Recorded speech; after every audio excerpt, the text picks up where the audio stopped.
What if I wanted to add a graphic to one of my projects, like a design on the set of cornhole boards, for example? Well, first of all, I would not rely on my artistic abilities. I can create works of art with wood, but I think my drawing ability is probably rated at a fourth grade level at best. I could grab some of my stencil plastic and cut what I wanted with an X-Acto blade, but the one I want has a lot of detail. So that would require a lot of time to cut, and I want to capture all of that detail. So let me show you how I add graphics to my projects.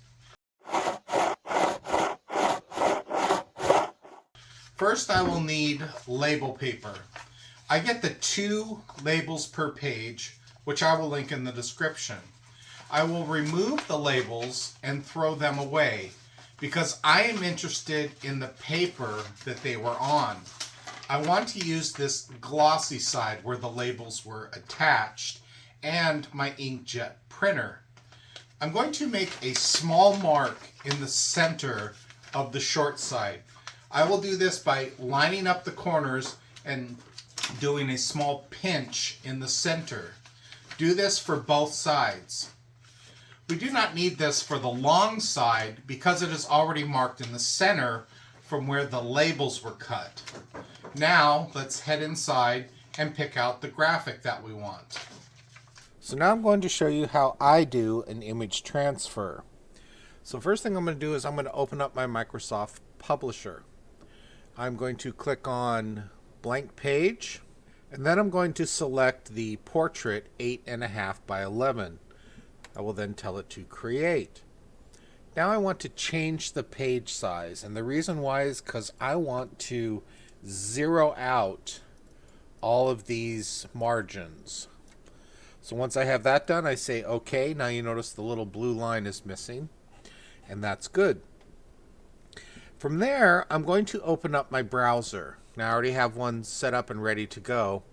I just searched for Rogue Squadron Star Wars, and I want this one right here.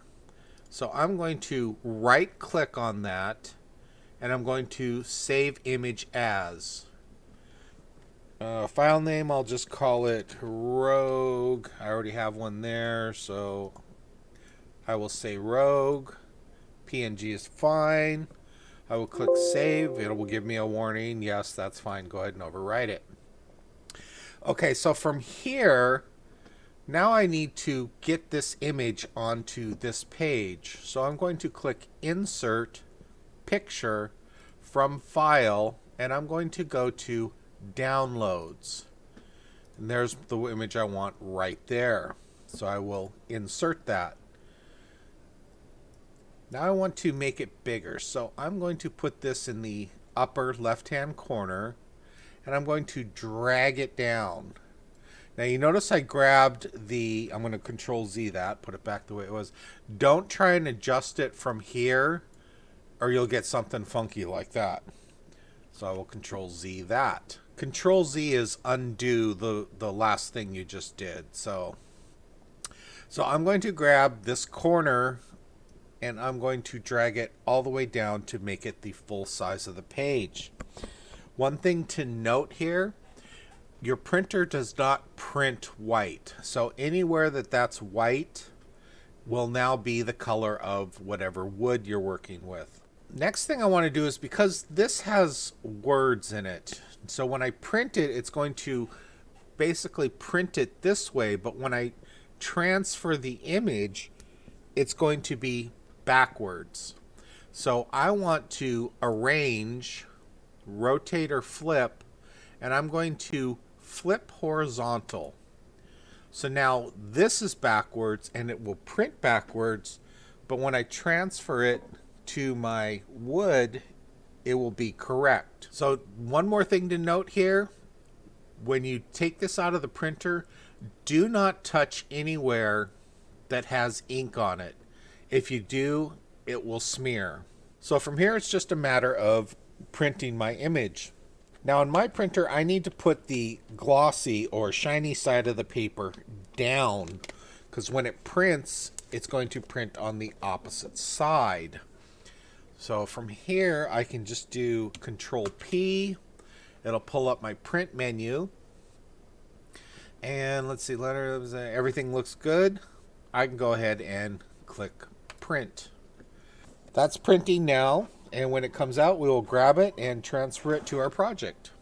So now that I have my image, I'm going to go ahead and put it onto this piece of wood. This one here is a scrap. Normally when I pick a piece of wood, I make sure it doesn't have any knots in it or cracks, but I'm just showing you how to do this transfer. So this piece of wood is 12 inches, so I'm going to make a mark at the 6-inch point. Then I'm going to measure down 11 inches. And this is the size of my paper. So now, after I have my 11-inch mark, I'm going to make another mark at 6 inches. This will allow me to line up the folds that we did in this piece of paper onto those two marks. So the next highly important thing is we are going to need to put tape on this, and we need to tape it a lot. Because when we are doing this project, this cannot move. So I'm going to put a piece of tape over there, because I don't want to put a piece of tape where I need to line up my marks. So I kind of offset the tape so I can still see my little crease mark that I made. I'm going to put a piece there. Now these two pieces are just going to allow me to put it onto the wood. So I'm going to line up my center, holding it above the wood, and I'm going to tape it down. There we go. Now that I have it taped down there, I can start taping the bejesus out of it. Again, one thing that cannot happen is this cannot move while we're doing this. So over taping is authorized. Alright, so now that we have it down, now we need something to transfer this image. You can use like a plastic putty knife. This thing here came with one of my screen protectors to put the screen protector on my phone, and it is actually hard plastic, so it worked out in my benefit. But I'm going to go ahead and use this. Now what I'm doing, I got to really push on this. And we're going to go over the whole graphic.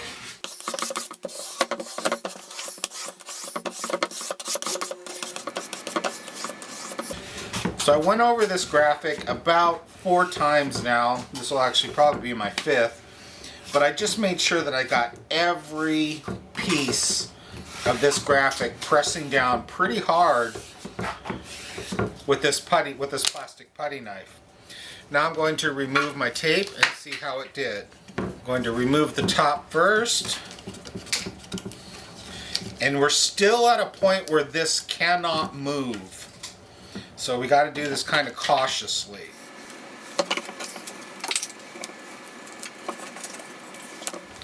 I'm just going to lift it off. And there we have it. So it'd be a little better if I didn't have those knots in it. But you can see it's actually a pretty good transfer. Notice how the lettering, remember we flipped it around, but when we put it on, it actually came out the way we wanted it. And now everything that was white is now the wood color. Next thing we want to do is we want to cover or protect this. The best way to do that is go ahead and get yourself some oil-based urethane.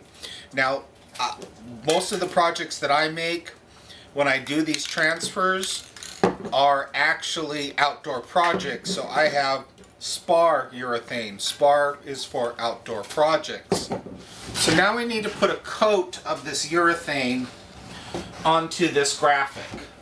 And I'm just going to go across. There we go. Now you'll notice as I'm doing this, it actually enhances the color. It makes the graphic pop more, which is really cool. So I'm going to put a couple coats on this one. Now if you use a water-based urethane, the water will mix with the ink and it will cause it to start running and smearing. But For graphics transfer, that is actually pretty good. Probably could have made it a little bit smaller because you see it kind of cut a little bit of the circle on the side and on the top. But otherwise, I'm pretty happy with that. At this point, I will just let this dry for a few hours, preferably overnight if you can, that's fine. When I come back to it after it dries, if I wanted to smooth it out, I would actually use a 4/0 steel wool. Just lightly go over the top, put another coat on if I wanted to. You can use 220 sandpaper. The only thing that you got to be careful of is if you over sand, you will actually destroy your graphic. So again, if you have it, use a 4/0. If you're using a 220, just do it super lightly. Get in, get out, and then put another coat on. So now you know my method of how I transfer graphics onto my work. There we go. A nice smooth surface with my graphic attached. I will put a link in the description for the items that I have used in this video. I will also include links to the She Didn't Want It Woodworking website and Facebook page if you want to check them out. Feel free to ask any questions in the comments section and I will get to them as soon as I can. If you found this video helpful, don't forget to like and subscribe. Hit the bell icon to be notified of new episodes as they become available.